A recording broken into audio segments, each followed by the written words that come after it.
Y'all, we are back at it. The Gilded Age, Season 3, Episode 6. So, this is a really, really good episode. It starts out with Bertha showing up in England. So, as you can recall in the last episode, um, she sends Gladys sends a letter to her family, basically saying that she's upset and she doesn't like it. George tells Bertha this, and then Bertha says, "Well, I will go to England."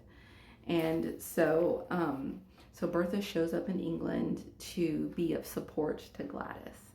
And while she's there, she starts kind of understanding the situation that's going on, which is Lady Sarah is a total biatch, and she is trying to still hold the the title that she doesn't own because Gladys is the Duchess and not Lady Sarah.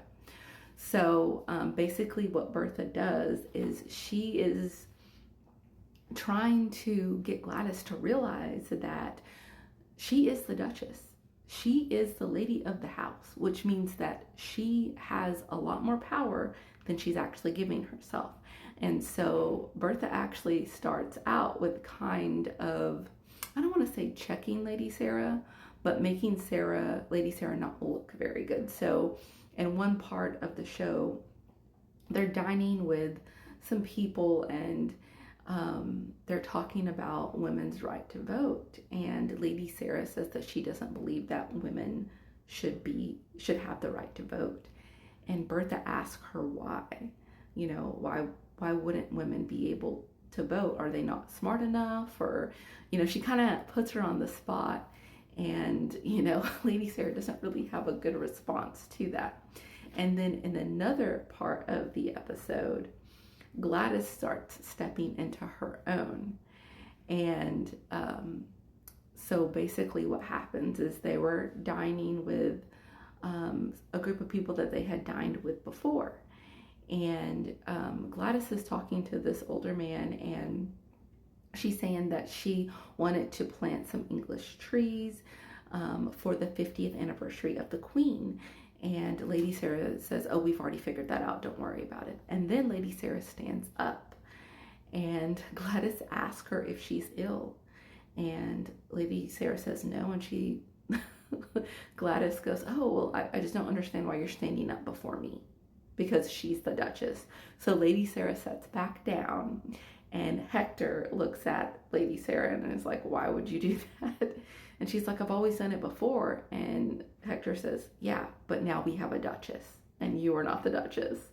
So Gladys is starting to step into her own.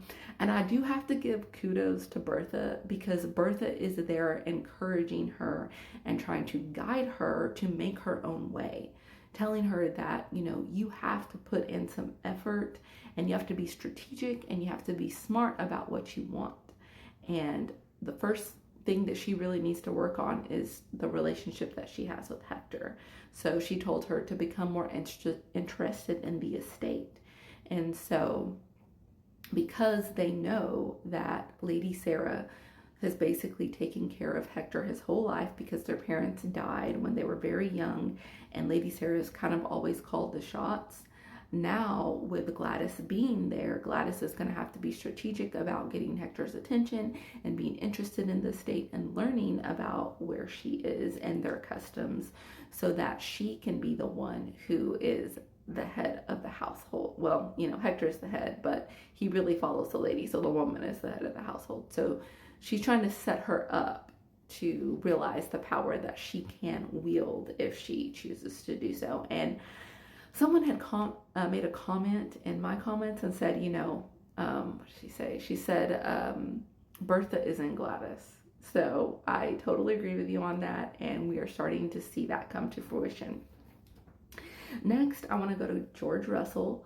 So I thought it was interesting. At the beginning of the episode, they said that George was actually staying at the Union House, basically because he and Bertha are not getting along. So I don't know. It seems like he may have moved out because he's really frustrated about the situation that Gladys is in and not wanting to be married to Hector.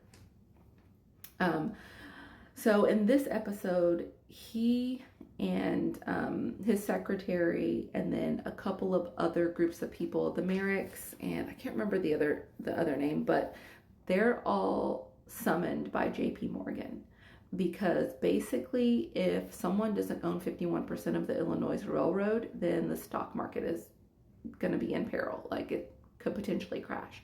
So JP Morgan says somebody has to own this.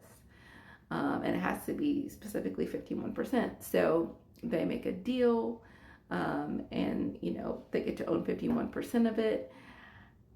At the end of the episode, basically the group that was supposed to be, helping to own it with George has pulled out. So George needs to find money somewhere, or it's going to tank his business.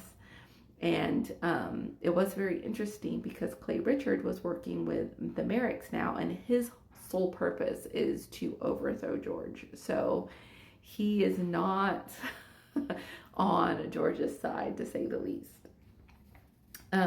Then Oscar Van Ryan finds Maud Beaton at the Hay House because Larry had told him about it in episode 5.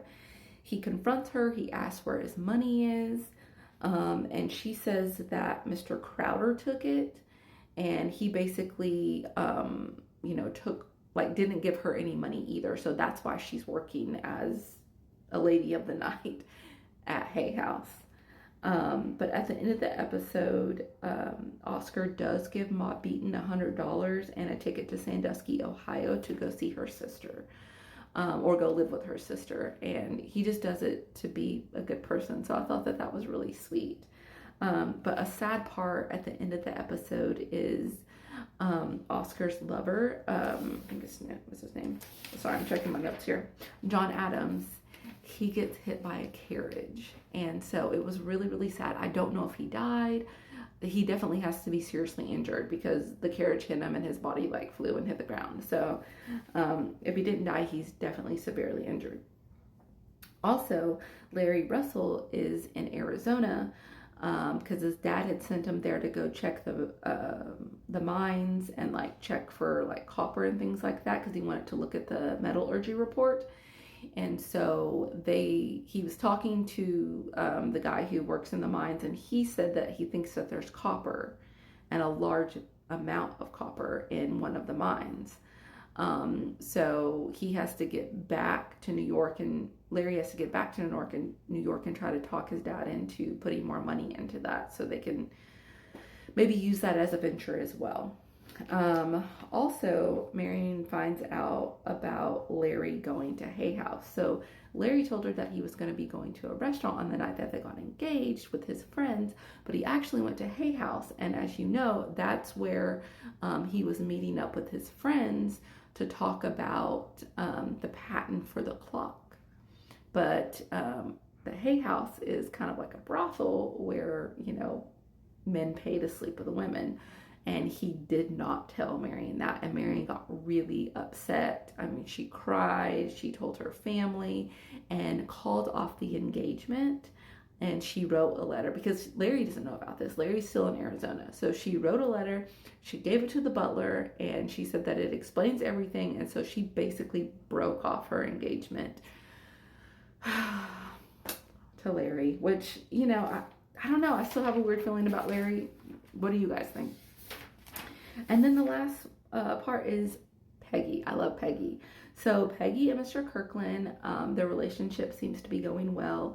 I do have some reservations because Mr. Kirkland does seem to follow or lean on his mother a lot, even though he is an adult man. And his mother does not really like Peggy, and she definitely does not like the suffrage movement. And Peggy is all about women's rights. She's all about women being able to do what they want to do. And I think that, Mr. Kirkland really admires that about her, but his mother was basically saying that you can admire that about a woman, but do you want to marry a woman like that? And, I don't know what's going to happen. And even Peggy's mother had some reservations because she said when you marry the man, you're not just marrying him, you're marrying his family as well. So we will see what happens because Peggy says that she really loves him and cares about him. And so we'll see if they get married.